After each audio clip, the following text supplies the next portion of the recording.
Hello everyone, welcome back. अब हम पढ़ेंगे कि चिलेटिंग लिगेंड्स क्या होते हैं। चिलेटिंग लिगेंड्स पॉलीडेंटेट लिगेंड्स होते हैं। ये खुद तो साइक्लिक नहीं होते, लेकिन जब ये पॉलीडेंटेट हैं, इनमें एक से ज़्यादा या दो से ज़्यादा डोनर साइट्स हैं, तो ये मेटल के साथ कंबाइन करके एक साइक्लिक स्ट्रक्चर फॉर्म करते हैं, रिंग की फॉर्मेशन करते हैं। खुद साइक्लिक नहीं है, लेकिन रिजल्टेंट जो है वो क्या होगा, साइक्लिक स्ट्रक्चर। और ऐसा कोई भी लिगेंड जो मेटल के साथ कंबाइन करके रिंग फॉर्मेशन करे, साइक्लिक स्ट्रक्चर की फॉर्मेशन करे, उसे हम बोलते हैं चिलेटिंग लिगेंड। और इन लिगेंड्स में एक से ज़्यादा लोन पेयर प्रेजेंट होता है, मतलब एक से ज़्यादा डोनर साइट्स कह दो या फिर एक से ज़्यादा लोन पेयर्स कह दो। फॉर एग्ज़ाम्पल ग्लाइसिनेटो है, जैसे हमने इसको पढ़ा था ग्लाइसिनेटो को। अब ग्लाइसिनेटो का स्ट्रक्चर क्या होता है, इसके लिए हम लिखते तो सिंबल GLY है, ग्लाई, और इसका स्ट्रक्चर होता है NH2 CH2 CO नेगेटिव। ये ग्लाइसिनेटो है। जब ये सेंट्रल मेटल एटम के साथ कंबाइन करेगा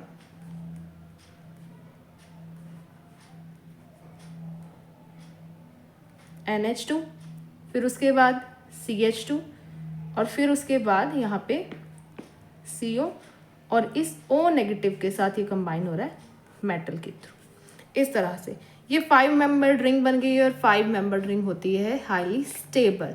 तो ये होता है चिलेटिंग लिगेंड, जो खुद तो साइक्लिक नहीं है, रिंग की फॉर्म में नहीं है ये, लेकिन जब ये मेटल के साथ कंबाइन हुआ तो इसने रिंग स्ट्रक्चर फॉर्म कर दिया, तो ये हो गया चिलेटिंग लिगेंड। अब जैसे हमारे पास इथाइलिन डायमीन है, EN, ये एग्जांपल्स हम पढ़ चुके हैं, बस उन्हीं क्लासिफिकेशंस में से ही स्पेसिफिक नेम्स इनको दिए हुए हैं। इथाइलिन डाईअमीन, इसका स्ट्रक्चर भी मैंने बताया था आपको, CH2, सिंगल बॉन्ड CH2, साथ में NH2। इथाइलिन के लिए तो CH2 और डाईअमीन मतलब NH2। और ये भी याद रखना है, अमीन अगर सिंगल M वाला है, अमीन या अमाइन, तो ये होगा NH2, और अगर डबल M है तो वो है NH3। अब जब ये मेटल के साथ कंबाइन होगा NH2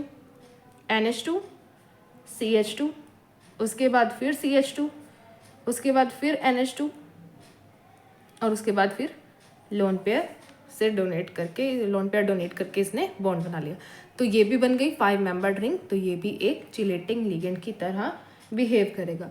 ऐसे ही हमने EDTA का स्ट्रक्चर किया था। EDTA में हमारे पास 6 डोनर साइट होती हैं, वो हेक्साडेंटेट है, तो वो भी जब कंबाइन करेगा इसके साथ, मेटल के साथ, इसी तरह से वो रिंग स्ट्रक्चर की फॉर्मेशन करेगा। अब इन लिगेंड्स को बॉन्ड में रिप्रेजेंट करने के डिफरेंट नोटेशंस भी होते हैं। जैसे हमारे पास Mn पॉजिटिव है, हमारे पास 3 तरह के कॉम्प्लेक्सेस होते हैं, स्क्वायर प्लेनर कॉम्प्लेक्सेस, टेट्राहेड्रल और ऑक्टाहेड्रल। यही 3 तरह के होते हैं।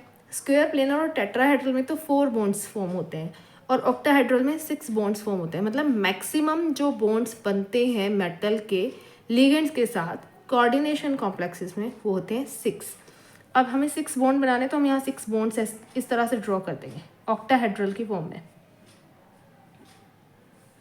अब हमें जोड़ना है इथाइलिन डायमीन, और इसकी शॉर्ट नोटेशन है EN। तो यहाँ पे 2 बॉन्ड्स को कंबाइन करके EN लिख दो, 2 बॉन्ड्स को कंबाइन करके EN, और 2 बॉन्ड्स को कंबाइन करके EN। और जो इसका चार्ज होता है, इसे यहाँ से हटाकर स्क्वायर ब्रैकेट में एनक्लोज करके ऊपर लिख देते हैं। ऐसे ही जो ग्लाइसिनेटो है, उसमें भी मेटल के साथ यहाँ पे EN की जगह GLY और GLY, इस तरह से हम उसको रिप्रेजेंट कर सकते हैं। तो ये है हमारे पास चिलेटिंग लिगेंड्स। Thank you.